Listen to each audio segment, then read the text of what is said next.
I'm Ryan Douglas. I'm a second year MFA candidate in scenic design in the School of Theater, and I was the scenic designer for She Kills Monsters. And I'm Becca Acuff. I am a senior scenic design student, and I was the puppet master for the production of She Kills Monsters. Well, I think this is one of our shows, especially for a play, that we're putting a lot of technical aspects into, especially the puppets, if you can't see. We don't typically do puppets in our big shows, and I also think that the show has a great message. Yeah, it's a lot of fun. It's a really interesting show that's current while still being a throwback to the 90s, and it's got a lot of exciting monsters and fights and weapons and giant sets and flashing lights, and it's got so many different people working on it that it's just going to be a feast for the eyes while still delivering a really quality story and message that can touch everyone, and you don't have to know Dungeons and Dragons to come see it. Even if you've never touched a pair of dice in your life, you'll love the show. You'll think it's hilarious and have a lot of fun. Yeah. The show has a lot of demands. It's all over the place, going from like real world 1995 Athens, Ohio, to the world of Dungeons and Dragons and every place in between. So for me, a big challenge was, how do you fit all of that onto the stage? How do you show the audience where we are?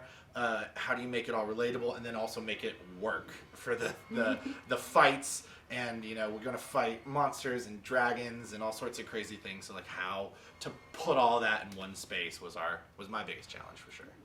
And my biggest challenge was, a lot of the monsters actually represent real challenges that the main character Agnes has in her real life, and a lot of my struggle was trying to represent those challenges through the monsters.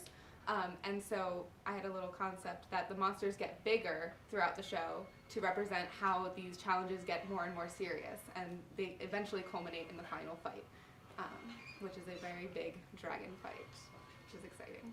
So I don't want to give too much away. There's a little bit of a trick element in that dragon fight, so you have to come see it to believe it. This is actually my first time designing puppets and working with puppets, so this was a big challenge to really even figure out the mechanics of how to make things work for the stage. And the fact that I went big for the first time, which was a big challenge. So I'm actually really excited with how things are turning out, and I've been to a couple of rehearsals to see how they're using the puppets, and it's all getting very exciting. And what about for you? Have you worked with puppets and tried to... I've done some puppet in the past. I used to be a teacher, and at the school I was at, we would build some puppets for some of our shows in the past.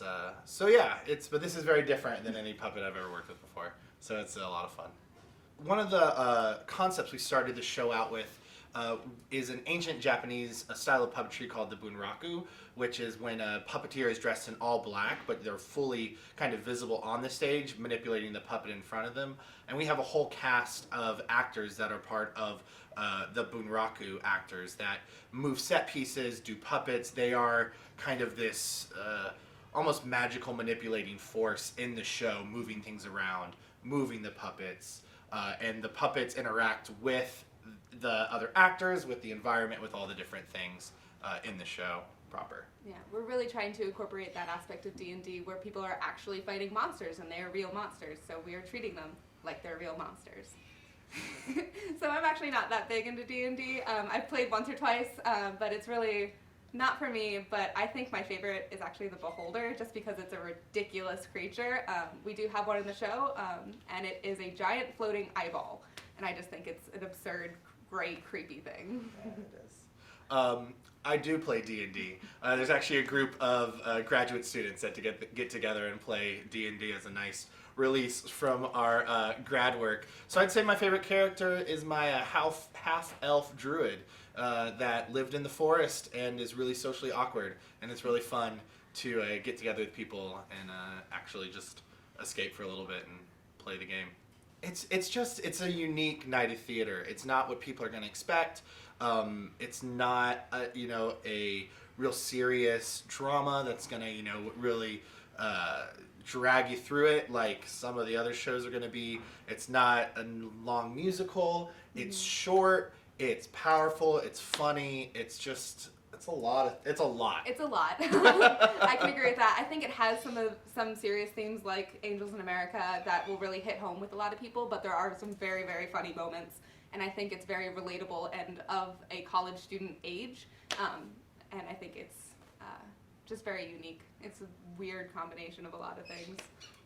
So, yeah. And it doesn't have that little deterrent. I know a couple people of my age who just don't really like musicals, and it doesn't have that aspect, and it really will bring people in because it's D&D. There's big fights, and it's funny.